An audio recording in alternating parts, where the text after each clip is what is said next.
Bismillahirrahmanirrahim. Assalamualaikum warahmatullahi wabarakatuh. Perkenalkan, saya Siti Rofiatus Sadah. Dalam video ini, saya ingin menjelaskan tentang wawasan dasar profesi konseling. Mengapa saya mengambil judul ini? Karena pastinya kita sebagai calon konselor atau calon guru BK harus mengetahui apa sih profesi kita nanti, bagaimana sih kedudukannya. Nah, sebelum membahas lebih jauh lagi, kita harus mengetahui apa itu profesi. Pengertian profesi tercantum di dalam Undang-Undang Nomor 14 Tahun 2005 tentang guru dan dosen. Pasal 1 butir 4. Ingat, pasal 1 butir 4.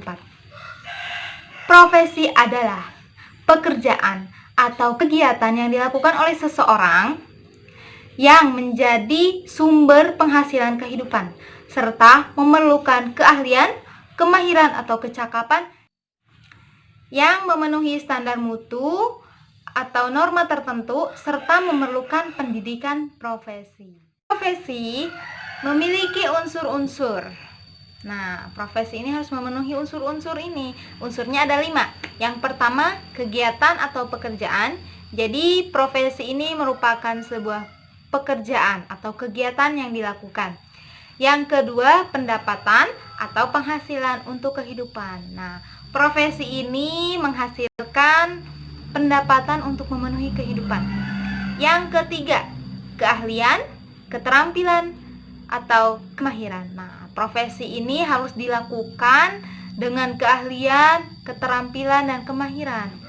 Yang keempat, standar norma atau standar mutu. Jadi, profesi ini atau pekerjaan ini memenuhi standar norma yang berlaku. Yang terakhir adalah pendidikan profesi. Ternyata pekerjaan profesi ini harus melewati pendidikan profesi terlebih dahulu. Nah, jika sebuah pekerjaan tidak memenuhi 5 unsur ini, maka tidak termasuk ke dalam profesi atau tidak disebut dengan profesi. Penekanan ini sangat penting karena profesi bukanlah pekerjaan yang mudah atau pekerjaan yang bisa dilakukan oleh siapa saja. Pekerjaan profesi ini sangat menentukan kualitas kondisi atau bahkan profesi ini menentukan kebahagiaan kesuksesan kehidupan manusia pada umumnya. Jadi, 5 unsur ini sangat penting, oke? Nah, profesi memiliki 6 kriteria. Jadi, profesi ini harus memenuhi 6 kriteria. Yang pertama adalah kegiatan keintelektualan. Yang kedua, kompetensi yang dipelajari. Yang ketiga, objek praktik spesifik. Dan yang keempat, motivasi altruistik. Kelima, komunikasi, dan yang terakhir adalah organisasi profesi. Profesi bermartabat. Nah, profesi dengan kriteria dan unsur yang ada menunjukkan bahwasanya profesi ini merupakan pekerjaan yang khusus, unik, bahkan istimewa, yang membantu sasaran pelayanan yang bertujuan dengan kebahagiaannya. Bahkan dengan motivasi altruistiknya bisa menjadikan profesi sebagai kegiatan yang mulia. Insya Allah sekali ya. Dengan kemuliaan serta kandungan mutu kompetensi para pelaksananya, kegiatan profesi ini mengarah kepada pelayanan yang bermartabat. Profesi yang bermartabat memiliki 3 kriteria. Yang pertama adalah hasil yang bermanfaat. Jadi, profesi ini harus menghasilkan hasil yang bermanfaat, sekecil apapun itu. Profesi yang bermartabat memiliki 3 kriteria, yaitu pertama, hasil yang bermartabat. Yang kedua adalah tenaga yang bermandat. Dan yang ketiga, diakui oleh masyarakat dan pemerintah serta lingkungan sekitar.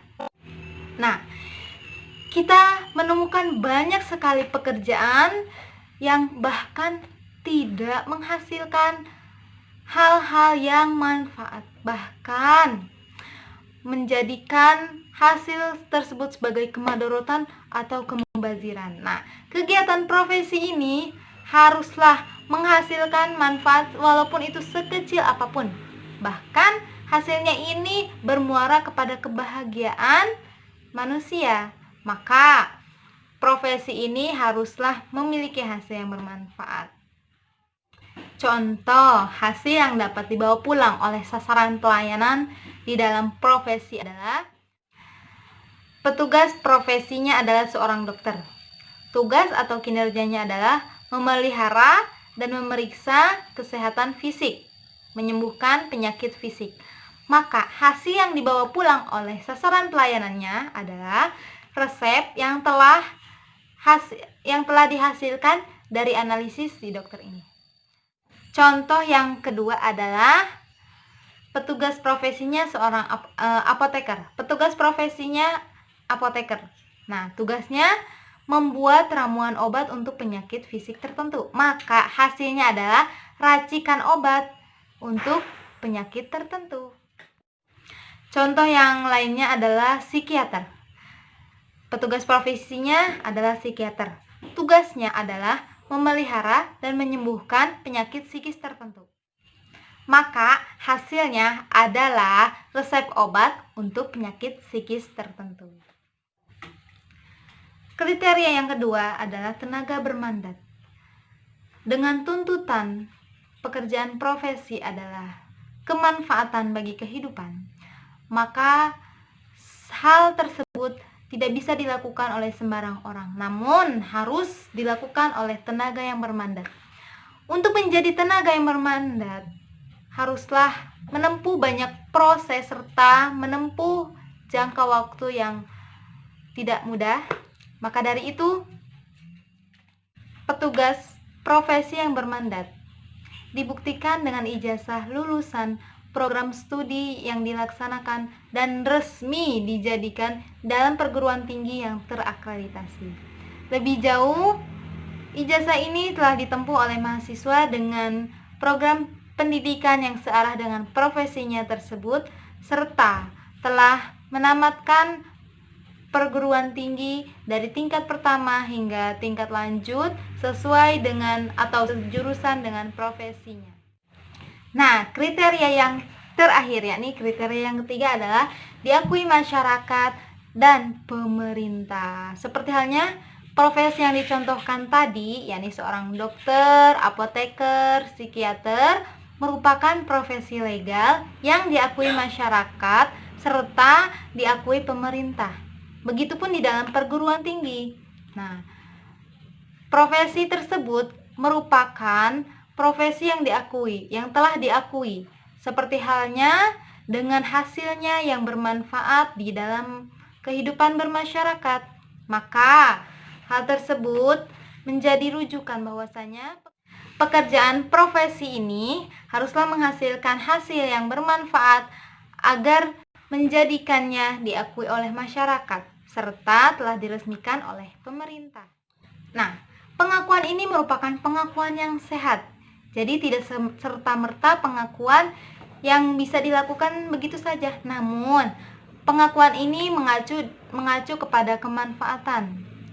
Keberadaan profesi tersebut menghasilkan kemanfaatan dan ketiadaan profesi tersebut mengundang kerugian. Seperti halnya jika keberadaan dokter menghasilkan manfaat, yakni kesehatan masyarakat dan mencegah dari penyakit-penyakit yang tidak diinginkan, namun ketiadaannya pasti menimbulkan kerugian besar. Sudah dibayangkan kan? Begitupun profesi-profesi lainnya yang telah dicontohkan.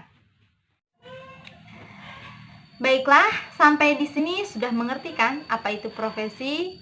Semoga para calon konselor dan calon guru BK bisa mendalami profesi yang akan dia jalani di hari berikutnya ya. Singkatnya, profesi merupakan pekerjaan atau kegiatan yang tidak mudah, yang serta-merta semua orang bisa melakukannya, tidak. Profesi membutuhkan tenaga yang bermandat, dengan pastinya proses yang sangat panjang yang sedang kita lalui saat ini, dan bisa menghasilkan hasil yang bermanfaat. maka membutuhkan keilmuan, keahlian, dan keterampilan yang penuh. Saya cukupkan video saya sampai di sini. Semoga video ini bermanfaat dan dapat membantu dan memberikan pengertian yang lebih kepada kita semua, dan semoga kita semua bisa dimudahkan dalam segala perkara, segala kegiatan, segala permasalahan. Kurang lebihnya mohon maaf, dan jangan lupa like, subscribe, dan komen. Berikan komenan terbaik Anda. Akhirul kalam, wassalamualaikum warahmatullahi wabarakatuh.